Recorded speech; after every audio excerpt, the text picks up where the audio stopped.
Hello dear viewers, and welcome back again. After our first amazing guest, we have another guest joining us today is Dr. Nizar Baidoun, a distinguished expert in leadership and human resources development. He recently presented a session at the Kuwait Conference for Human Resources and Development Leadership titled Practical Methodologies for Developing Second-Line Leaders. In his talk, Dr. Baidoun highlighted strategic and practical frameworks to prepare the next generation of leaders and ensure sustainable organizational success. So, welcome to the show, Dr. Nizar, and how are you today? First of all, I would like to thank the opportunity. Happy to be here.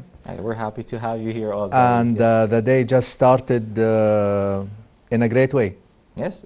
So, could you tell us briefly about your session here at the Kuwait Conference, about your topic in general? First of all, the Developing Human Resources Conference was a good platform to entertain different practical ideas pertaining to human resources. Mm-hmm. My session was specifically targeting how to develop second-line leaders and give practical application and implications for this topic. All right. So in general, what was the main goal behind this? I know it's about preparing the next second generation, but we can't also dismiss the first, right? Okay. The second line leader is the continuation for the first. Of course. Line leadership. So technically is for the first line leadership to feel more stable, more operationally productive, and there is continuity in the process.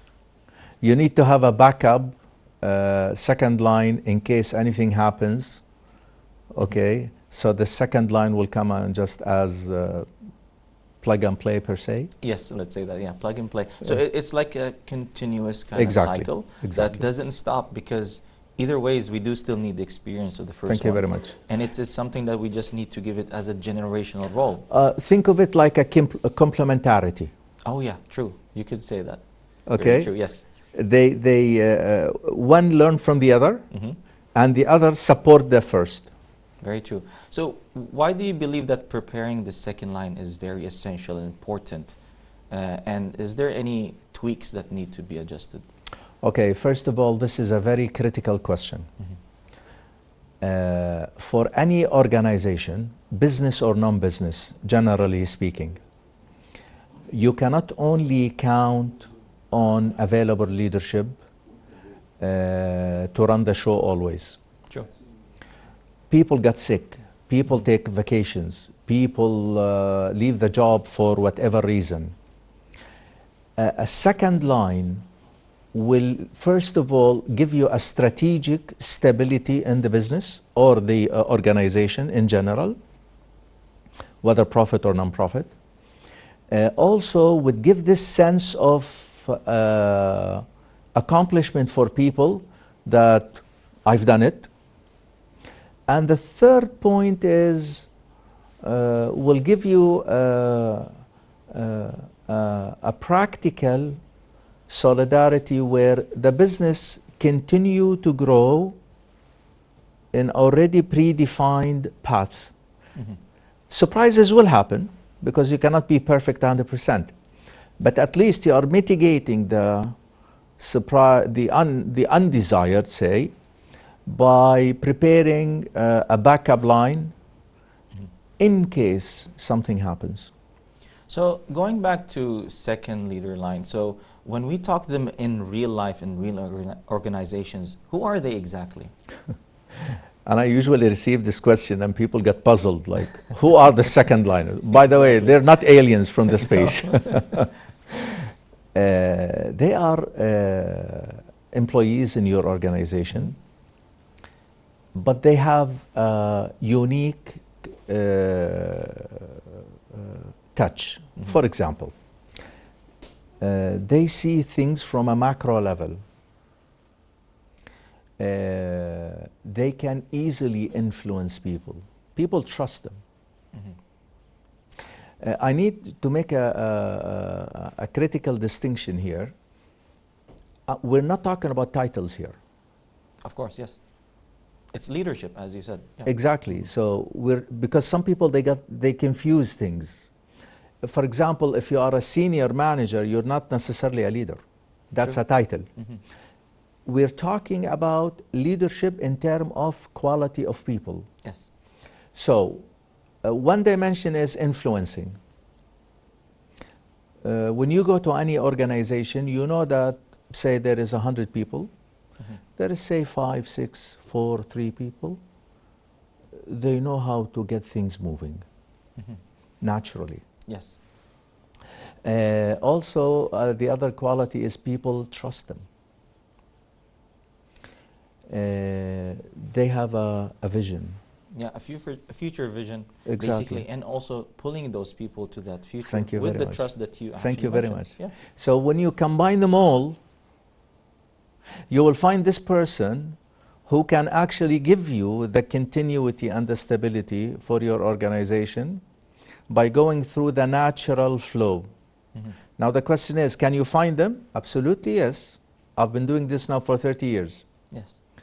It's like, if I can use this metaphorically, it's like when you hunt for pearls, you know, like when you search for them, they're there.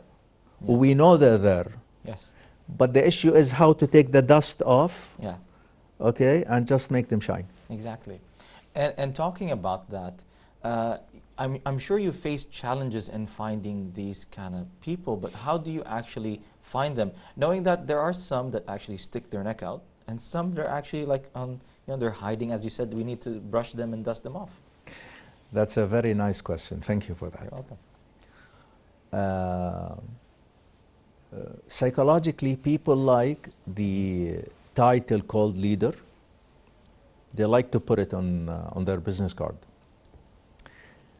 But in reality, to identify them, we need, I usually say, a true leader is like a bird. You need 2 wings to fly. We know by default, or we are programmed by default, to go, first of all, with the technical side. Meaning, you're doing a great job, you're performing well, you are, all the hard side accomplishments are tick, tick, tick, tick. That's perfect. But this does not make you a leader. You need the second wing, which is the people wing. Who carries you, basically. They're the one who carry you into being a greater leader in whatever organization or facility that you're in. Now, if you would think about it carefully, you would find something very interesting, that your accomplishment wing is achieved through your people wing. Of course. So now when we define or identify this potential leader, we first start by the people wing. If it's satisfied, we go to the technical. If it's not satisfied, we go next. So let me just give you a quick touch-ups on the people wing. Do you accept the fact, for example, we're just asking this potential leader, do you accept the fact to deal with people as target or human being? As human beings, of course. Some people, they would say, sorry, they're just numbers. Yeah. You don't fit my mold. It's true. And some people that actually take them as numbers, they will be successful, but there will be a lot of challenges along the way, people that actually don't. They are managers. Yeah, they manage. That's it, simple. And some people, they actually, as you said, we are, like, if you're the wing, the bone of the wing, the people are the feathers that carry you, basically. Thank you. Thank you very much. The other one is, do you care for people development, or you just care to deal with them as, say, machines? Some people, they'll tell you, I just don't care. I need my targets to be achieved. Well, you're a manager, say. Thank you. You don't fit the mold. Yeah. No, of course I want to develop them in a more human way, because there are some ideas that don't come from me. Exactly. Yeah. So, bottom line is, When we go to dig deeper, we go to explore how this people wing works. If it's a line, I just need to draw your attention to the fact aligned, because we're not talking here about something called perfect or not perfect. We're talking alignment. Then we go to see, are you technically okay?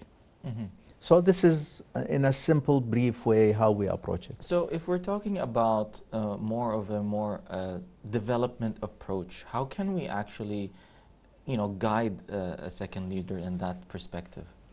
Well, first of all, for a second leadership development, you need a mentor. Okay.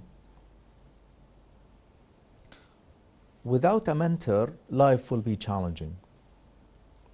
You need a mentor for this.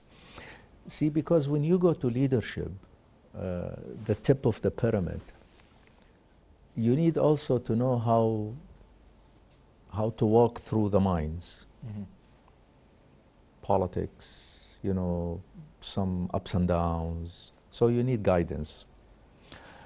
Also, you need this second line leader would need to trust themselves. Okay. I always say we have a real issue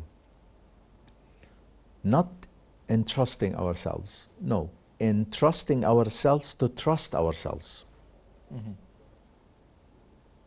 We claim we trust ourselves, generally speaking, but in tough situations, we tend to, or often to, fail to prove it.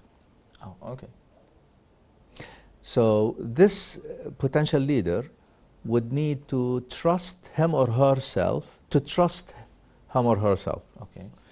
And the third critical one is you need to accept the fact that life is a learning journey, not a procedure to follow. True. True. Within the context of organization. So in this sense, every day is a learning experience. You go to learn, not to impress with your ego. Very true, yeah. This is how we do it. Ego has to be out the door. Thank you as very they much. say. Thank you. Well, in terms of senior leadership and HR, how can we bring them together to make a better leadership? It's like joining two different worlds together. Very true. Okay, in simple terms, senior leadership, the main concern for them is results.